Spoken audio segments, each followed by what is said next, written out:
પાટણ જિલ્લાની રાધનપુર નગરપાલિકાની ચૂંટણી મામલે ગરમાવો. ભાજપ બાદ આજે કોંગ્રેસ દ્વારા રાધનપુર નગરપાલિકાની ચૂંટણી માટે કોંગ્રેસના ઉમેદવારો માટે સેન્સ પ્રક્રિયા હાથ ધરી. રાધનપુર નગરપાલિકાની કોંગ્રેસની સેન્સ પ્રક્રિયામાં મોટા પ્રમાણમાં ઉમેદવારોએ દાવેદારી નોંધાવી. સતત 2 ટર્મથી રાધનપુર નગરપાલિકામાં કોંગ્રેસની બોડી હોવાથી કોંગ્રેસ દાવેદારો વધ્યા. નિરીક્ષકો દ્વારા 7 વોર્ડની બેઠકો માટે સેન્સ લેવામાં આવી. 150થી વધુ દાવેદારોએ 7 વોર્ડ માટે રાધનપુર નગરપાલિકા માટે કોંગ્રેસમાં દાવેદારી નોંધાવી. કોંગ્રેસમાં ઉમેદવારી કરવા માટે મોટી સંખ્યામાં કોંગ્રેસના કાર્યકર્તા અને સમર્થકો પહોંચ્યા. ઉમેદવારોનો રાફડો ફાટ્યો. ઉમેદવારોની લાગી લાઈનો.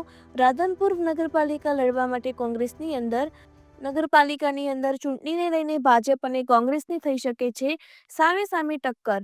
તેને લઈને આજરોજ ઓનેસ્ટ હોટલ ખાતે કોંગ્રેસના પૂર્વ ધારાસભ્ય રઘુભાઈ દેસાઈ અને કોંગ્રેસ જિલ્લા પ્રમુખ અને રાધનપુર શહેર કોંગ્રેસ પ્રમુખ અને કોંગ્રેસના નિરીક્ષકોની ઉપસ્થિતિમાં સેન્સ લેવામાં આવ્યા. રિપોર્ટર અનિલ રામાનુજ, રાધનપુર, પાટણ.